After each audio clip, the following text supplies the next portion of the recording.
وَإِذَا مَرِضْتُ فَهُوَ يَشْفِينِ.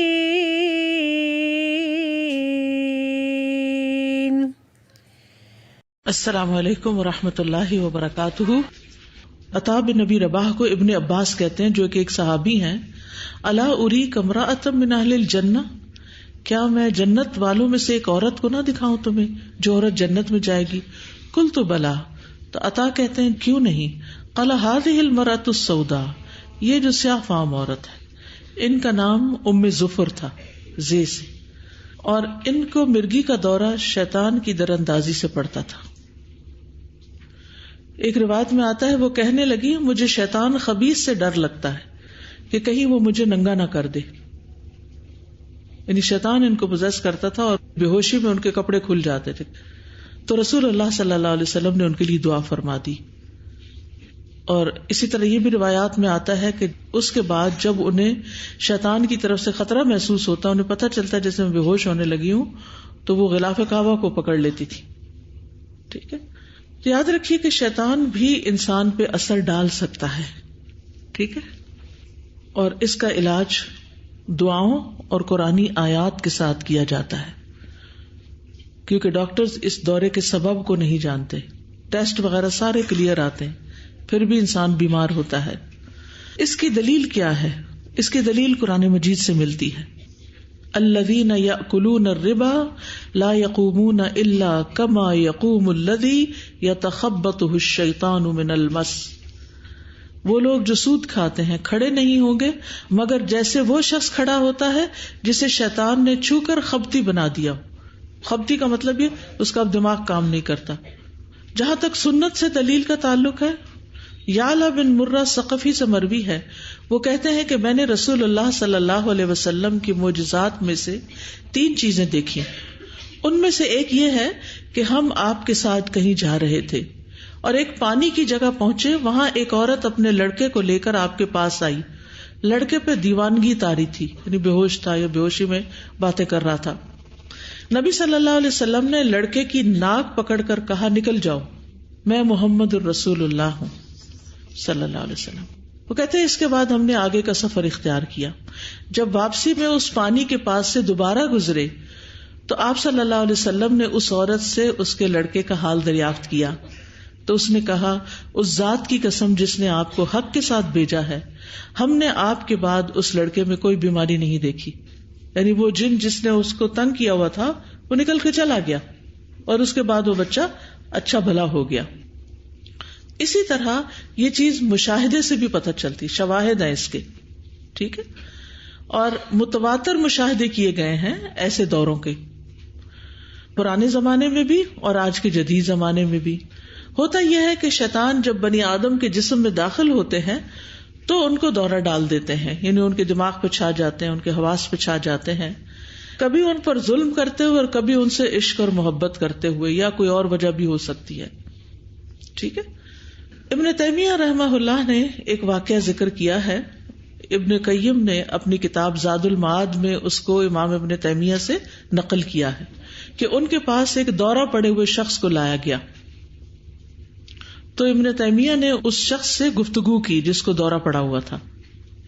تو اکثر ابن تیمیہ جو تھے رحمۃ اللہ علیہ، وہ جس شخص کو دورہ پڑتا اس کے کان میں یہ آیات پڑھتے تھے، افحسبتم انما خلقناکم عبثا وانکم الینا لا ترجعون.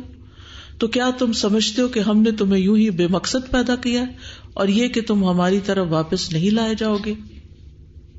تو ہوا یہ کہ ابن تیمیہ جب یہ پڑھتے تو جن نکل جاتے تھے، لیکن ایک مرتبہ ایسا ہوا کہ جس شیطانی روح نے دورہ ڈالا اس نے ان آیات کو سننے کے بعد بھی نکلنے سے انکار کر دیا. کوئی بڑے ڈیٹ بھی ہوتے ہیں نا، ان کی بھی قسمیں ہوتی ہیں. انسانوں میں سے کچھ انسان ویسے اچھے نہیں بھی ہوتے، لیکن اگر ان کو کوئی نصیحت کرے تو مان جاتے ہیں. لیکن کچھ ایسے ہوتے ہیں کہ نصیحت کریں تو الٹے پڑتے ہیں، بحث مباحثے کا شکار ہو جاتے ہیں. تو بہرحال وہ جو جن تھا اندر، اس نے کہا کہ میں اس شخص سے بہت محبت کرتی ہوں تو اس لیے اس کو پوزیس کیا ہوا، اس کے اندر داخل ہو گئی. تو ابن تیمیہ نے کہا کہ یہ شخص تم سے محبت نہیں کرتا، تم نکل جاؤ. اس نے کہا میں چاہتی ہوں کہ میں اس کے ساتھ حج کروں، ابن تیمیہ نے کہا کہ یہ تمہارے ساتھ حج نہیں کرنا چاہتا. تو ابن تیمیہ کو اور کچھ نہیں سوچا تو انہوں نے اس کی گردن پہ مارنا شروع کر دیا اپنے ہاتھ سے. کہتے ہیں کہ مار مار کے ان کے ہاتھ تھک گئے, لیکن اس آدمی کو جس کو مار پڑی تھی اس کو کچھ پتا نہیں تھا. تو پھر جن عورت جب مار کھا کھا کے تھک گئی تو کہنے لگی کہ میں شیخ کی تکریم کرتے ہوئے نکل جاتی ہوں. تو ابن تیمیہ نے کہا میری تکریم کی وجہ سے ہرگز نہیں نکلو, بلکہ اللہ اور اس کے رسول کی اطاعت کرتے ہوئے نکلو. تو وہ نکل گئی, اور جس کو دورہ پڑا ہوا تھا وہ آدمی ہوش میں آ گیا.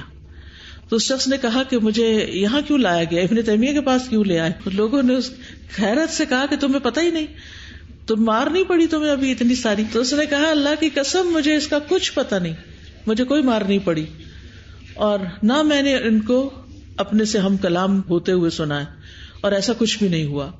تو اس طرح کے کئی ایک واقعات ہیں جو مشاہدے میں ہوتے ہیں. مجھے خود بچپن میں, چونکہ میرے والد بھی الحمدللہ ایک عالم بھی تھے اور معالج بھی تھے, تو وہ دونوں طرح سے علاج کرتے تھے اور جنات کا علاج بھی کرتے تھے.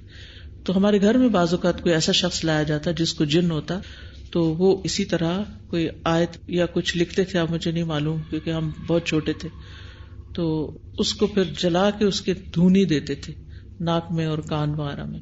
تو وہ شخص جن ہوتا تھا تو بول پڑتا تھا, کان میں کچھ تیل پڑ کے بھی ڈالتے تھے تو بول پڑتا تھا اور پھر وہ بتاتا تھا. تو بعض اوقات ایسی گفتگویں ہم نے خود بھی سنی ہوئی ہیں.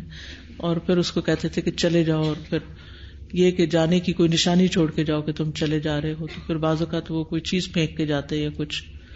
ایک اور موقع پر بھی اسی طرح جب پڑھا گیا اور اس کو مارا بھی گیا اور پھر نکالا بھی گیا. ایک اور موقع پر جنات نے جاتے ہوئے جو میری شیلف کے اوپر چیزیں پڑی ہوئی تھی وہ نیچے گرا دی. یہ تو میری اپنی آنکھوں کا مشاہدہ ہے, یعنی جو چیزیں میں نے دیکھی ہیں.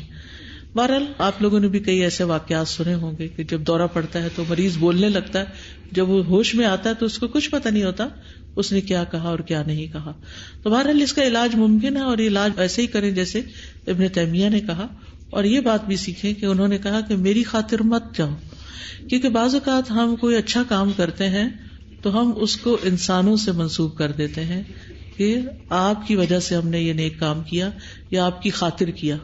تو ہمیشہ جب بھی ہو ہمیشہ کہا کرے اللہ کی توفیق سے کیا, اللہ کے دیے ہوئے علم سے کیا, اللہ نے ہمارے دل میں ڈالا. ٹھیک ہے, تو ہمیں اپنی گفتگو کا انداز بھی درست کر لینا چاہیے. کیا کہنا چاہیے؟ اللہ کی توفیق سے کیا, اللہ کے دیے ہوئے اذن سے اور اللہ کی توفیق سے. اور ہاں اگر کوئی انسان ذریعہ بنتا ہے تو اس کے لیے اچھے الفاظ ویسے ہی استعمال کر لینے چاہیے. ہر کام اللہ کے اذن سے اور اللہ ہی کی توفیق سے ہوتا ہے, ورنہ نہیں ہوتا.